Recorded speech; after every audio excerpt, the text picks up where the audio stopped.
अस्सलाम वालेकुम। उम्मीद है कि आप सब खैरियत से होंगे। तो आज जो है हम अपना सेकंड लेक्चर स्टार्ट कर रहे हैं सेकंड ईयर की फ़िज़िक्स का। और जो हमारे पास सेकंड लेक्चर है वो हमारे पास है कूलम्स लॉ। अब ये जो कूलम्स लॉ है इसको हम जो है एक इसकी सिमिलर फॉर्म 9th क्लास में भी पढ़ चुके हैं, जिसके अंदर हम जो है जिसको हम ग्रेविटेशनल लॉ कहते हैं या लॉ ऑफ ग्रेविटेशन कहते हैं। अब इस लॉ के मुताबिक हमारे पास ये होता है कि अगर कि हमारे पास दो मासेस हैं, तो फॉर एग्जांपल अगर ये दो मासेस हैं तो इन दो मासेस के दरमियान में एक फ़ोर्स पाई जाती है।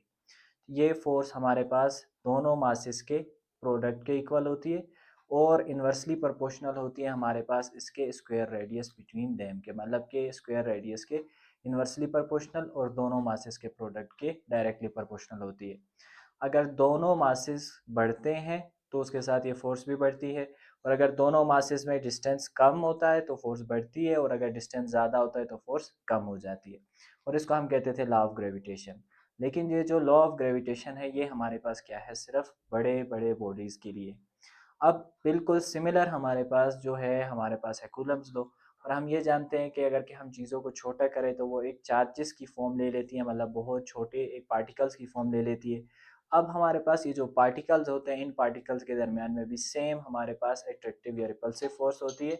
और ये अट्रैक्टिव और रिपल्सिव फोर्स दोनों चार्जेस के प्रोडक्ट के क्या होते हैं, डायरेक्ट रिलेशन में, डायरेक्टली प्रोपोर्शनल। और इन दोनों चार्जेस के रेडियस के स्क्वायर रेडियस के इन्वर्सली प्रोपोर्शनल होती है। और इसी को हम क्या कहते हैं, कूलम्स लॉ। ठीक है, अब हम इसको देख लेते हैं कि हमारे पास कूलम्स लॉ ये क्या होता है। कूलम्स लॉ दरअसल हमें क्या बताता है, मेन हमारे पास जो कूलम्स लॉ है वो हमें बताता है किस चीज़ के बारे में, मैग्नीट्यूड। अब मैग्नीट्यूड हमारे पास क्या होता है, मैग्नीट्यूड हमारे पास होती है मिकदार। और ये मैग्नीट्यूड किस चीज़ की बताता है, ये मैग्नीट्यूड बताता है फोर्स की। लेट्स सपोज हम ये कहते हैं कि अगर कि हमारे पास दो चार्जेस हैं सेम, या हमारे पास दो चार्जेस है डिफरेंट। तो हम इसको पुरानी वीडियो में पढ़ चुके हैं कि दो अगर के सेम चार्जेस होती है तो इनके दरमियान में हमारे पास फोर्स ऑफ रिपल्जन होती है। और दो डिफरेंट चार्जेस हो जैसे प्लस और माइनस हो तो इसके दरमियान में फोर्स ऑफ अट्रैक्शन होती है। दोनों केसेस में दोनों के दरमियान में हमारे पास क्या होती है, फोर्सेस होती हैं। इसमें भी फोर्स होती है और इसमें भी फोर्स होती है। इसमें रिपल्जन फोर्स होती है, एक दूसरे को धकेलते हैं, दूर करते हैं। इसमें अट्रैक्टिव फोर्स होती है, दोनों को अट्रैक्ट करते हैं। अब ये जो फोर्स होती है ये कितनी मिकदार से या कितनी अच्छे तरीके से एक दूसरे को रिपेल या अट्रैक्ट करती हैं, उसी को हम कहते हैं मैग्नीट्यूड। और ये फोर्स कितनी मैग्नीट्यूड से, स्पेसिफिक मैग्नीट्यूड से एक दूसरे को रिपेल या अट्रैक्ट करती है, इसी को कूलम्स लॉ बताता है। ठीक है, अब हम इसकी डेफिनेशन को पढ़ लेते हैं। डेफिनेशन के अंदर हमारे पास क्या है कि पहली बात ये है कि हमारे पास जो कूलम्स लॉ है, कूलम्स लॉ क्या कहता है कि there is a force of attraction, कि हमारे पास क्या होती है, there is a force of attraction. मतलब अट्रैक्शन किन केस के लिए, जिसके अंदर हमारे पास चार्जेस ऑपोजिट हो। या there is a force of repulsion उस केस के लिए जब हमारे पास दोनों चार्जेस प्लस प्लस हो या माइनस माइनस हो, बिटवीन टू पॉइंट चार्जेस। हमारे पास दो सेम फोर्स या दो सेम चार्जेस या दो ऑपोजिट चार्जेस के दरमियान में फोर्स ऑफ अट्रैक्शन या रिपल्जन होती है। ठीक है, अब आगे वो ये कहता है कि दिस फोर्सेस मैग्नीट्यूड, ये जो इन दोनों के दरमियान में जो फोर्स ऑफ अट्रैक्शन या इन दोनों के दरमियान में जो फोर्स ऑफ रिपल्जन है, इसकी जो मिकदार है, इसकी जो मैग्नीट्यूड है, ये चार्जेस कितनी अच्छे तरीके से एक दूसरे को रिपेल या अट्रैक्ट करेंगे, ये हमारे पास किस चीज़ पे डिपेंड करता है, ये हमारे पास डायरेक्ट रिलेशन किस चीज़ पे डिपेंड करती है, directly proportional to the product of both of the charges. ये डायरेक्ट रिलेशन इसकी किसके साथ होती है, product of both of the charges. And इसकी इन्वर्सली रिलेशन किस चीज़ के साथ होती है, इसकी इन्वर्स रिलेशन हमारे पास होती है square radius between them. Inversely relation हमारे पास किस चीज़ के साथ है, स्क्वायर रेडियस के साथ। और हमारे पास इसकी जो डायरेक्ट रिलेशन है वो हमारे पास क्या है, product of both of the charges के साथ। ये दो बातें हमारे पास क्या है, कूलम्स अपने लॉ में स्टेटमेंट के अंदर ये बातें करता है। अब अगर कि हम इन्हीं बातें को क्या कर लें, एक मैथमेटिकल फॉर्म में लिख दें, तो हम इसको कैसे लिखेंगे, हम इसको इस तरह से लिखेंगे, there is a force of attraction between repulsion attraction between 2 point charges. This force is directly proportional to product of both, both of the charges. This force is directly proportional to product of both of the charges, and this force is inversely proportional to square radius between them. ये हमारे पास आ गई Coulomb's law की statement. अब अगर कि हम दोनों को कंबाइन कर लें, by combining both, by combining, अगर कि दोनों को कंबाइन कर लिया जाए तो हमारे पास आ जाता है F is directly proportional to Q2 divided by R का स्क्वायर। अब यहाँ पर हमारे पास क्या बात पता चल रही है कि अगर कि Q1 और Q2 एक दूसरे को क्या हो, इसका प्रोडक्ट अगर बढ़ता है तो इस प्रोडक्ट के बढ़ने के साथ साथ ये फोर्स भी क्या करती है, बढ़ती है। और अगर कि हमारे पास क्या हो, इसके दरमियान या इन चार्जेस के दरमियान का जो रेडियस है, अगर कि हमारे पास क्या हो, इनका रेडियस या इनका दरमियान का फासला बढ़ता है तो ये फोर्स हमारे पास क्या हो जाती है, घट जाती है या कम हो जाती है। बहुत ही सिंपल है। लेट सपोज अगर कि हम इसको मैग्नेट की उसमें समझना चाहें तो मैग्नेट के अंदर कैसा होता है, अगर कि मेरे पास दोनों पोल्स एक जैसे हैं, मतलब ये भी नॉर्थ है ये भी नॉर्थ है, ठीक है, चार्जेस में भी सेम इसी तरह फिनोमिना होता है। अगर कि मैं क्या करूं, इन दोनों को करीब लाना चाहूं तो जैसे जैसे मैं करीब लाता जाऊंगा तो इसका रेडियस कम होता जाएगा, लेकिन कम होने से रिपल्सिव फोर्स क्या होगी, बढ़ती जाएगी। मतलब मैं इनको जितना करीब लाऊंगा, जितना रेडियस कम करूंगा, फोर्स ऑफ रिपल्जन उतनी ज़्यादा ये एक दूसरे को धकेलने की कोशिश करेंगे। और सेम यही अगर कि मैं क्या करूँ, इसको करीब ना लाऊं, इसको दूर करता जाऊं, तो मैं ये देखूंगा कि अगर कि मैं इसका रेडियस बढ़ाता जा रहा हूँ तो इसमें फोर्स ऑफ रिपल्जन क्या होती जाएगी, कम होती जाएगी, मतलब फिर इनका धकेलना इतना ज़्यादा नहीं होगा। तो सेम वही हमारे पास यहाँ पर इसके अंदर भी होता है कि अगर कि मैं क्या करूँ, इन दोनों के दरमियान का जो रेडियस है, मतलब कि ये वाला फासला, अगर कि इन दोनों के दरमियान का जो रेडियस है, अगर कि मैं इसको बढ़ाऊँ या कम करूँ, तो अगर मैं इसको बढ़ाऊँगा तो बढ़ाने से मेरे पास फोर्स कम होगी, इसको घटाऊँगा तो उससे क्या होगी, फोर्स बढ़ जाएगी। बाकी दूसरी बात ये है कि ये दोनों के प्रोडक्ट के भी इक्वल होता है। ये बात उम्मीद है कि समझ आ गई होगी। अब हम एक काम ये करते हैं कि जब भी हम डायरेक्टली प्रोपोर्शनल का साइन हटाते हैं तो हम 3 काम उसमें करते हैं।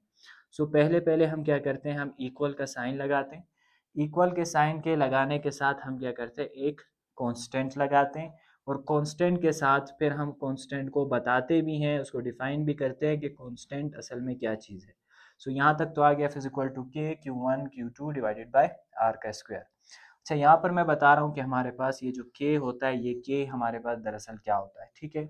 सो के हमारे पास यहाँ पर इसकी जो वैल्यू होती है वो हमारे पास होती है 1/4 पाई एप्सिलॉन नॉट, ठीक है। एप्सिलॉन फिलहाल इसको समझ लेते हैं।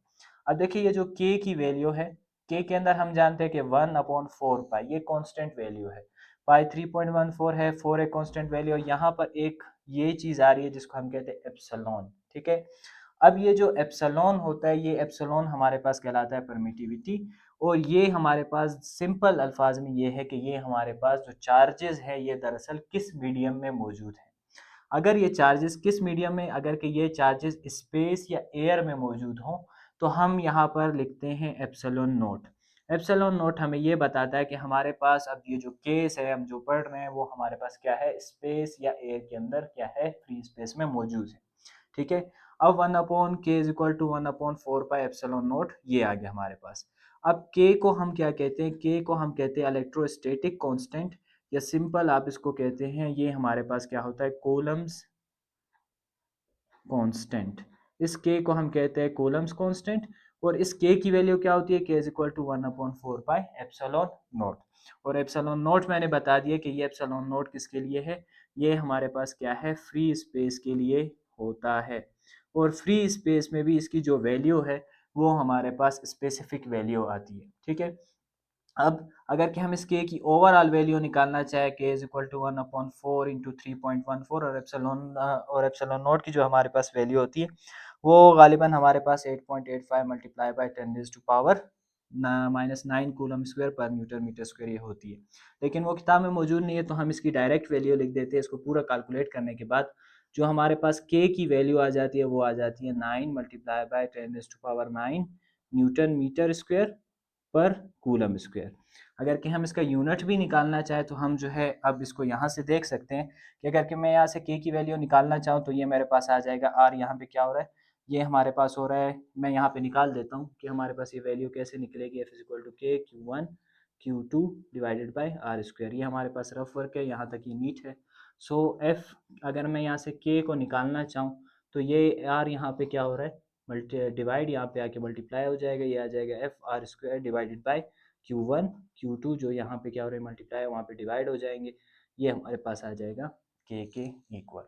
सो यहाँ तक उम्मीद है कि बात समझ में आ गई होगी। सो अब हम यहाँ पर क्या करेंगे, हम यहाँ पर पुट करेंगे के की वैल्यू। ठीक है, मैंने कहा था जब इसको हटाएंगे तो 3 काम करेंगे, इक्वल का साइन, कांस्टेंट और कांस्टेंट को डिफाइन करेंगे।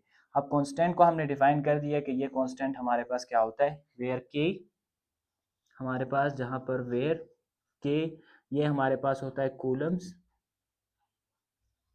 कांस्टेंट, और इस कूलम्स कांस्टेंट की इन अ फ्री स्पेस जो वैल्यू होती है ये हमारे पास क्या होती है, ये हमारे पास जो के होता है ये हमारे पास इक्वल होता है 1/4 पाई एप्सिलॉन नॉट, और इसकी जो वैल्यू होती है वो हमारे पास 9 multiply by 10⁻⁹ newton metre square पर कूलम स्क्वायर ये होती है। तो अगर कि हम इसकी वैल्यू को अब यहाँ पर पुट कर दे तो ये आ जाएगा 1/4 pi epsilon naught Q1 Q2, sorry इसको नीचे लिखना है, Q1 Q2 divided by R का स्क्वायर। सो ये हमारे पास जो है ये एक जनरल फॉर्म ऑफ क्या है, कूलम्स लॉ हमारे पास मौजूद है। अब यहाँ पर एक चीज़ और भी है कि यहाँ पर हमारे पास कूलम्स लॉ के अंदर डायरेक्शन भी मैटर करती है। तो उस डायरेक्शन को दिखाने के लिए हम क्या करते हैं, इसकी एक vector form of Coulomb's law लिखते हैं, और वो vector form of Coulomb's law हम क्या करते हैं, इस तरह से लिखते हैं 1/4 pi epsilon naught Q1 Q2 divided by R का स्क्वायर और इसके साथ यूनिट वेक्टर। तो ये हमारे पास क्या है, vector form of Coulomb's law ये हमारे पास आ गए। ठीक है, सो उम्मीद है कि यहाँ तक आपको समझ में आ गया होगा। ठीक है, अब हम इस बात को समझते हैं, जैसे कि मैंने यहाँ पर बताया कि ये हमारे पास क्या है, ये वैल्यू, ये के की वैल्यू किस चीज़ के अंदर मौजूद है, कूलम्स लॉ में मौजूद है। ठीक है, और ये कूलम्स लॉ अगर कि ये वैल्यू चेंज हुई तो इसका मतलब ये है कि कूलम्स लॉ की जो फोर्स की वैल्यू है, मैग्नीट्यूड की वैल्यू है बिटवीन द चार्जेस, वो भी चेंज होगी। और ये जो एप्सिलॉन है ये किस चीज़ पे डिपेंड करता है, मीडियम पे। तो हम एक और बात लिखते हैं कि हमारे पास जो कूलम्स लॉ है वो मीडियम के ऊपर भी डिपेंड करता है, और उसको फिर हम आगे जाकर क्या करेंगे, डील करेंगे। फिलहाल तक आप इसको सिर्फ इतना याद करें कि मीडियम पे भी डिपेंड करेगा। ठीक है, अच्छा, यहाँ तक तो बात हो गई हमारे पास कूलम्स लॉ की। अब अगली हेडिंग हमारे पास क्या है कि Coulomb's force is a mutual force. ठीक है, अब इस बात को समझ लेते हैं कि हमारे पास म्यूचुअल फोर्स असल में क्या होती है। म्यूचुअल फोर्स देखिए, हमारे पास जब न्यूटन का हमने थर्ड लॉ पढ़ा था, तो हमारे पास न्यूटन के थर्ड लॉ के अंदर हमने ये चीज़ पढ़ी थी कि हमारे पास जो न्यूटन का जो थर्ड लॉ पढ़ा था कि हमारे पास हर फोर्स की एक पेयर फॉर्म होती है। मतलब कि दुनिया में तकरीबन जितनी भी फोर्सेस मौजूद हैं उस वो पेयर्स के अंदर मौजूद हैं। हर एक्शन के मुताबिक उसकी एक रिएक्शनल फोर्स हमारे पास होती है, और इसी को हम क्या कहते हैं, कूलम्स फोर्स। जितनी फोर्स हम किसी बॉडी के ऊपर लगाते हैं एज अ रिएक्शन, वो उतनी ही फोर्स हमारे ऊपर लगाती है, लेकिन उसकी डायरेक्शन क्या होती है, ऑपोजिट।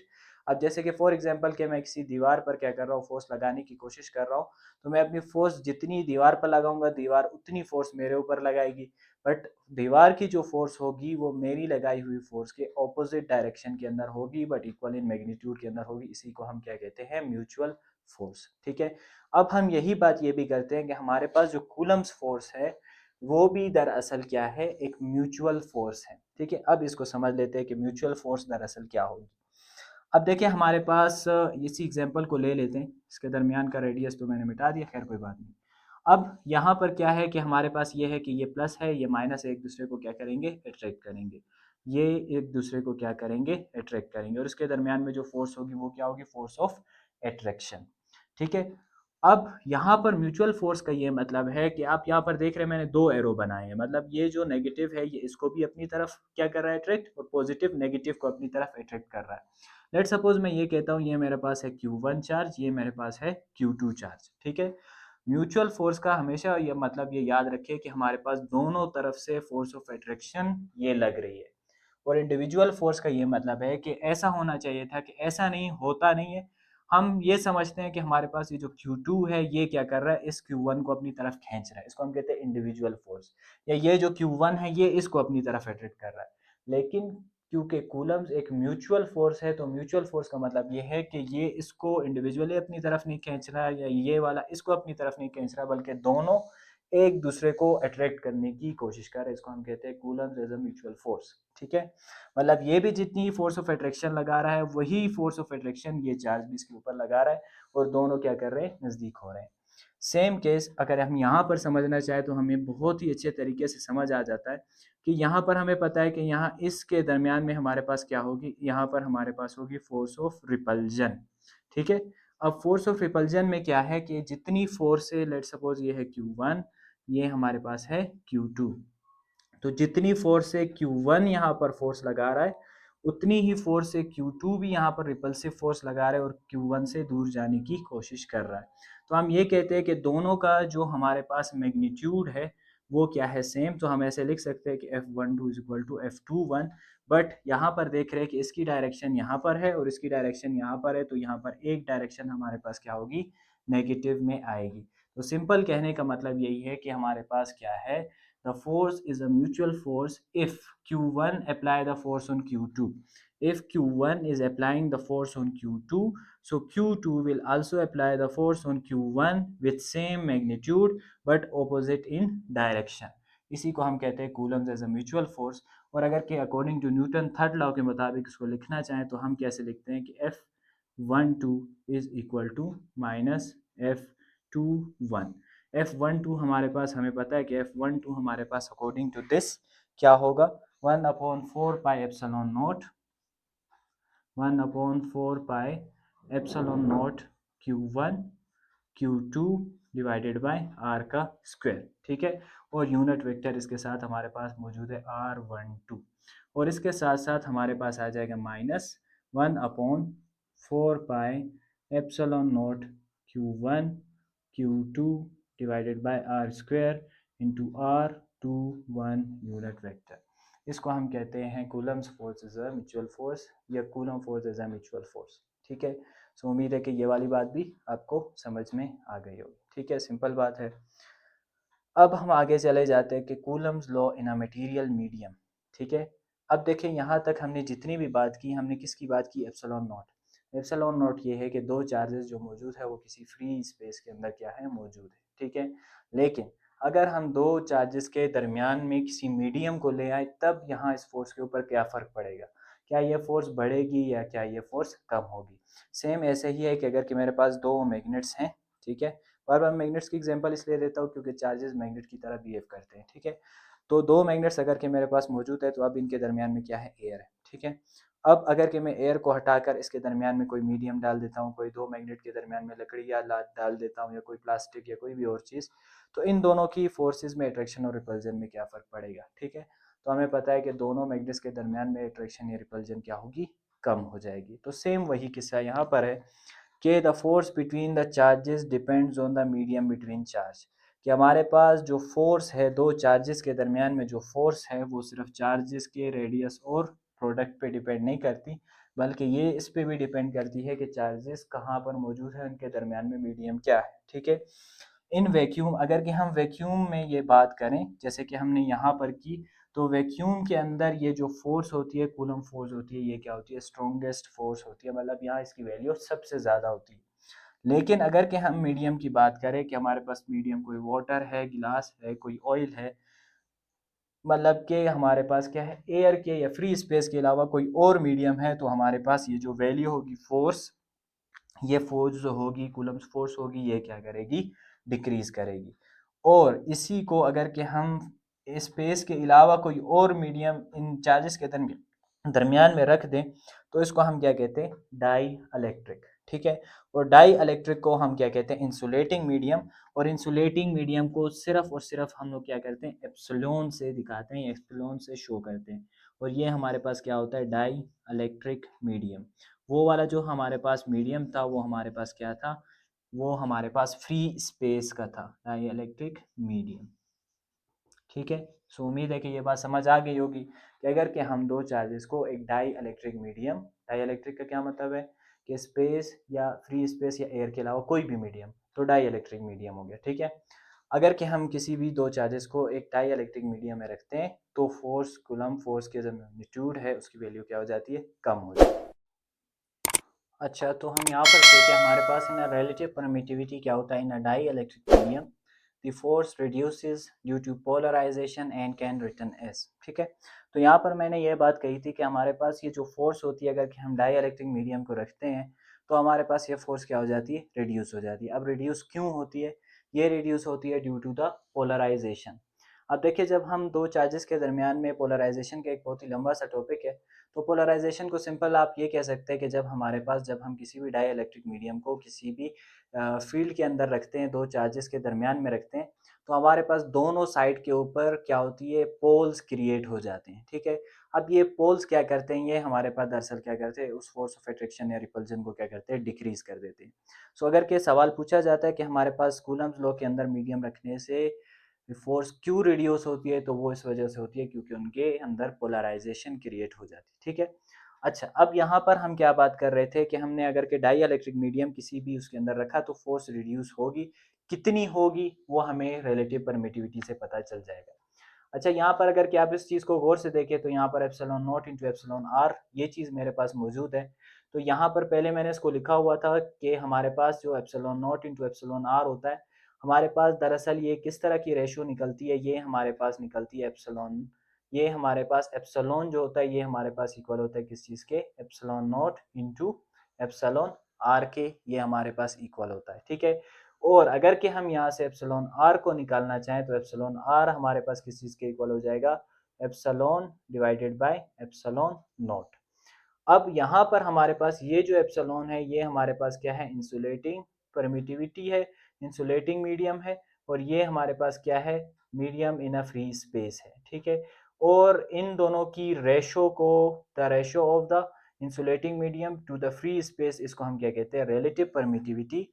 और ये रिलेटिव परमिटिविटी हमें ये बताती है कि हमारे पास जो कूलम्स लॉ में एक डाई इलेक्ट्रिक मीडियम रखा जाए तो फोर्स कितनी रिड्यूस होगी। ठीक है, और अगर कि हमें यहाँ पर देखो तो यहाँ पर यही मेरे पास यहाँ पर लगा हुआ है, 1/4 पाई पहले लिखा था यहाँ पे एप्सिलॉन, एप्सिलॉन की जगह पे मैंने एप्सिलॉन की वैल्यू लिख दी epsilon naught into epsilon R. ठीक है, तो यहाँ पर अब मैं इसको ऐसे भी लिख सकता हूँ कि F is equal to 1/4, sorry F dash is equal to 1/4 pi epsilon naught into Q1 Q2 divided by R का स्क्वायर। यहाँ पर मेरे पास एप्सिलॉन आर रह गया तो उसको मैं यहाँ पर लिख देता हूँ एप्सिलॉन आर। ठीक है, एप्सिलॉन आर हमारे पास क्या है, रिलेटिव परमिटिविटी है। ठीक है, अब 1/4 पे epsilon naught Q1 Q2 divided by R का स्क्वायर, ये मेरे पास क्या है, किस चीज़ के इक्वल है, ये मेरे पास Coulomb's for the free space के इक्वल है। तो मैं इसको ऐसे लिख सकता हूँ, F dash is equal to F Q1, sorry F dash is equal to F, ये पूरी की वैल्यू की जगह पे ये आ गया एफ, और इसके साथ हमारे पास आ जाएगा 1/एप्सिलॉन आर। इसको थोड़ा सा साफ करके लिख लेते हैं कि F dash is equal to F into 1/एप्सिलॉन आर। अब यहाँ पर हमें क्या पता चल रहा है, ये हमारे पास वो फोर्स है जो कि एक फ्री स्पेस में दो चार्जेस के दरमियान में होती है। ये हमारे पास वो फोर्स है जो कि हम लोगों ने जब डाई इलेक्ट्रिक मीडियम रखा तो हमारे पास वो फोर्स आ गई। ठीक है, अब यहाँ पर अगर कि हम डाई इलेक्ट्रिक मीडियम को रखते हैं तो हमारे पास जो ओरिजिनल फोर्स एक फ्री स्पेस में थी वो क्या होती है, रिड्यूस हो जाती है, कितने टाइम्स, 1/एप्सिलॉन आर टाइम्स ये फोर्स हमारे पास क्या हो जाती है, रिड्यूस हो जाती है। और यही बात हमने यही यहाँ पर की हुई है। अब ये जो एप्सिलॉन आर है ये हर एक मटेरियल के लिए इसकी जो वैल्यू होती है वो होती है डिफरेंट, और ये हमारे पास किताब में पूरा टेबल मौजूद है जिसके अंदर हम पता कर सकते हैं कि अगर कि एग्जामिनर इसमें पूछता भी है कि लेट सपोज वो ये कहता है कि अगर कि आपने यहाँ पर रिलेटिव परमिटिविटी को फाइंड करना है, तो वो ये कहता है कि अगर कि हम दो चार्जेस के दरमियान में कोई मीडियम रख देते हैं लाइक वाटर, ग्लास या ऑयल, तो आपको इस एप्सिलॉन आर की क्या करेगा, वैल्यू देगा, और उसके बाद फिर आपसे क्या करेगा, सवाल करेगा।